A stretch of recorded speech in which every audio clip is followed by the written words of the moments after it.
Welcome to Kush News on the Kush Combos TV YouTube channel. I'm your anchor, Ochanda, daily bringing you the top stories of Africa and the Caribbean. Let's get into today's top news of Tuesday, March 21st, 2023. We start off in Kenya. Kenya's veteran opposition leader Raila Odinga called on Monday for weekly protests as clashes erupted between police and supporters demonstrating over the country's cost of living crisis. He stated, "Every Monday there will be a strike, there will be a demonstration. The war has begun and it will not end until Kenyans get their rights."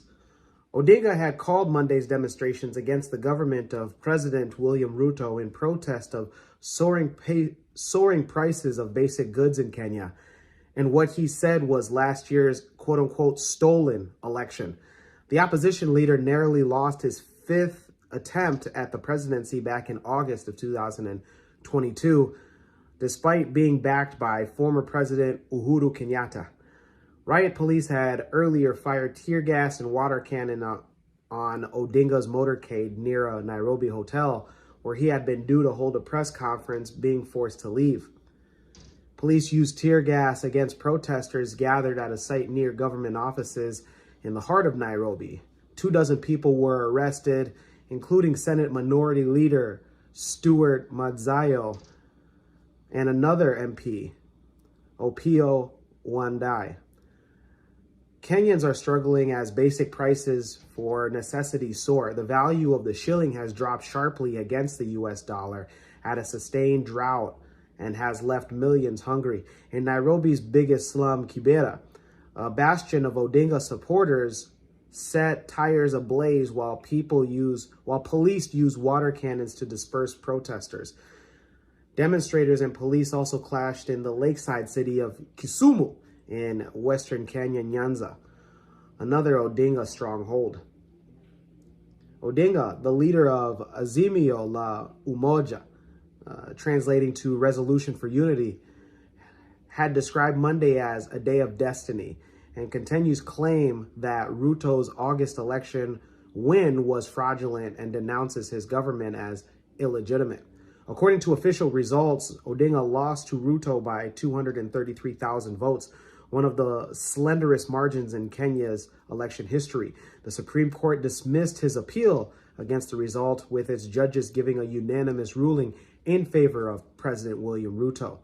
Ruto has declared that he will not be intimidated by the demonstrators, saying, quote unquote, "You are not going to threaten us with ultimatums, chaos, and impunity." He also said that we will not allow that, and calling on Odinga to act in a legal and constitutional manner. Those in Kenya, every Monday, looks like you guys are going to be demonstrating. If so, reach out to Kush News. We'd love coverage. We'd love live feed. Let's go to South Africa. Julius Malema's EFF declares South African national shutdown a success. Johannesburg police said most areas in the north of the city didn't experience any disturbances on the roads as the national shutdown planned by the Economic Freedom Fighters political party, while in Cape Town, several roads were closed this morning. And in Durban, police and protesters did in fact clash. A judgment by Gauteng High Court had stated that the EFF were violating the rights of South Africans to work, school, trade by means of intimidation, violence, and coercion in the party's planned national shutdown. The South African National Tax Council refused to participate in yesterday's national shutdown, as participation would have cost roughly about 3.2 billion US dollars in the loss of an industry for over one day. Those in South Africa, if there are going to be ongoing national shutdown protests, let us at Kush News know. Let's go over to Nigeria. And Nigeria's gubernatorial election results have been decided. And let's take a look at the winners. Back on March 18th, Nigerians came out to vote for their preferred governorship candidates across several different political parties in 28 states of the Federation of Nigeria. Results of the election exercise were announced by the Independent National Electoral Commission, known as INEC for short. And the parties that did win seats, the APC won 15 states. The total states that won of the PDP, 8 states, and the New Nigeria People's Party won 1 state. Peter Obi's Labour Party did not win any, and he's contesting that this was rigged by voter intimidation and violence at voter polls. Those in Nigeria, let us know your thoughts, and congratulations on your guys' gubernatorial elections. Let's go over to East Africa. The president of Somalia, Hassan Sheikh Mohamud, had held a meeting with his Ugandan counterpart, Museveni of Kampala. The Kampala talks come after the two leaders witnessed a passing out parade of new military cadets in Uganda. The president of Uganda thanked the government, or the president, of Somalia thanked the government and the people of Uganda for their continued support in rebuilding the Somali armed forces and the fight against terrorism. The Somali leader, Somalia said that the two leaders discussed the fight against al-Shabaab and an upcoming conference that will bring together leaders of contributing countries.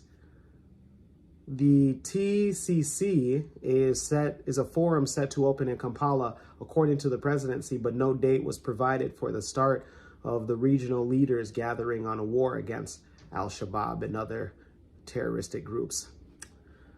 Those in East Africa, especially Uganda and Somalia, let us know your thoughts and your comments.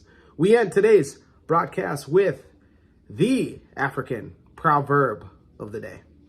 And it comes to us from Ghana. Hello, Ghana. And it reads, "The brother or sister who does not respect the traditions of the elders will not be allowed to eat with the elders." One more time, the brother or sister who does not respect the traditions of the elders will not be allowed to eat with the elders. Wow, 2 days in a row, and we're talking about pots and eating. I can't lie, I'm kind of hungry right now. Let us know your interpretation of today's African proverb of the day. Also, your views, comments, and concerns of today's top stories. Also, please feel free to like and subscribe. Again, like and subscribe. For Kush News on Kush Convos TV, I'm Ochanda. We'll see you next time.